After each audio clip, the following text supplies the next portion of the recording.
Hai semuanya, perkenalkan aku Saskia Artabianka, aku dari Prodi Sarjana Terapan Teknologi Laboratorium Medis Poltekkes Kemenkes Surabaya. Di sini aku akan membahas tentang APAR atau alat pemadam api ringan.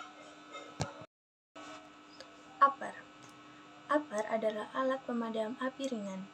Kenapa sih APAR begitu sangat penting untuk kita miliki? Karena APAR adalah salah satu alat pertolongan pertama saat terjadi kebakaran. Saat api belum terbentuk dan belum terlalu besar, penggunaan APAR ini sangat penting karena dapat mencegah kebakaran yang lebih besar dan menyebabkan kerugian yang besar juga. Saat api belum terbentuk dan belum terlalu besar, penggunaan APAR ini sangat penting karena dapat mencegah kebakaran yang lebih besar dan menyebabkan kerugian yang besar juga. Ada 4 jenis APAR, yaitu yang pertama adalah APAR jenis media air. APAR jenis air ini adalah APAR yang diisikan oleh air dengan tekanan yang sangat tinggi. Nah, APAR jenis air ini merupakan jenis APAR yang sangat cocok untuk memadamkan api dengan klasifikasi bahan non-logam yang mudah terbakar seperti kertas, kain, plastik, karet, dan lain sebagainya. Nah, APAR ini juga sangat sering digunakan karena jenis APAR ini adalah jenis APAR yang paling ekonomis dan cocok untuk memadamkan api. Namun, jenis APAR ini menjadi sangat berbahaya apabila digunakan untuk memadamkan api yang disebabkan oleh bahan listrik bertegangan. Kedua, APAR jenis media busa atau foam. APAR jenis ini terdiri dari bahan kimia yang membentuk busa. Nah, jenis APAR ini apabila disemprotkan keluar akan menutupi bahan yang terbakar dan mencegah oksigen untuk masuk, sehingga kebakaran yang terjadi tidak akan membesar. Dan hal itu akan menyebabkan api tersebut padam. APAR jenis busa ini dapat memadamkan api yang disebabkan oleh bahan-bahan non-logam yang mudah terbakar, seperti kertas, karet, plastik, dan lain sebagainya. APAR jenis ini cocok sekali untuk memadamkan kebakaran yang disebabkan oleh bahan non-logam yang mudah terbakar, seperti kertas, kain, karet, dan lain sebagainya. Selain itu, juga dapat memadamkan api yang disebabkan oleh bahan cair yang mudah terbakar, seperti alkohol, minyak, dan solien. Ketiga, APAR media serbuk kimia atau dry chemical powder. APAR jenis serbuk kimia ini jika dikeluarkan dapat menutupi bahan-bahan yang terbakar sehingga dapat memisahkan oksigen yang merupakan unsur penting dalam terjadinya kebakaran. Memadamkan kebakaran karena dia dapat memadamkan seluruh jenis klasifikasi kebakaran. Nah, namun jenis APAR ini sangat tidak cocok digunakan pada dunia industri karena dapat mengotori dan merusak barang produksi lainnya. APAR jenis ini biasanya digunakan pada mobil.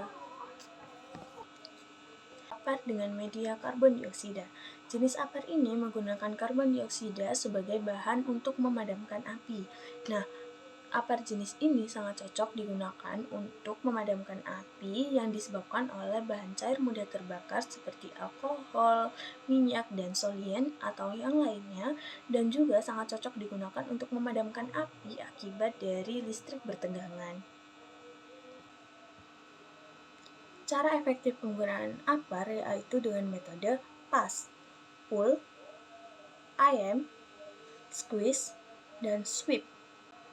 Pull adalah menarik pin pengaman pada APAR. Hal yang perlu diperhatikan adalah jangan menekan kedua tuas APAR agar pin mudah dilepas. IM adalah pengarahan nozzle. Sebelum menekan tuas APAR, hal pertama yang harus kamu lakukan adalah mengarahkan nozzle atau selang pada titik sumber api secara tepat, yaitu dengan cara memegang ujung nozzle dan kemudian diarahkan pada sumber api dengan tepat. Squeeze, tekan tuas APAR. Setelah mengarahkan nozzle dengan tepat, hal yang perlu kamu lakukan adalah menekan tuas APAR dengan penuh agar media di dalam APAR dapat keluar secara optimal sehingga dapat memadamkan api secara maksimal. Sweep, sapukan media pemadam api. Langkah terakhir dalam metode ini yaitu adalah menyapukan apar kepada sumber api sehingga dapat mempercepat proses pemadaman. Klasifikasi kebakaran. Kebakaran kelas A. Kebakaran kelas A adalah kebakaran yang disebabkan oleh bahan non-logam yang mudah terbakar, seperti kain, karet, plastik, dan lain sebagainya. Kebakaran kelas B. Kebakaran kelas B adalah kebakaran yang disebabkan oleh cairan mudah terbakar, seperti alkohol, minyak, solien, dan lain sebagainya. Kebakaran kelas C. Kebakaran kelas C adalah kebakaran yang disebabkan oleh listrik bertegangan. Kebakaran kelas D. Kebakaran kelas D adalah kebakaran yang disebabkan oleh logam mudah terbakar seperti aluminium, sodium, magnesium, dan titanium. Sekian informasi dari aku tentang apar dan juga jenis-jenis kebakaran. Semoga informasi yang aku sampaikan dapat mudah dipahami dan bermanfaat bagi kalian. Bye-bye.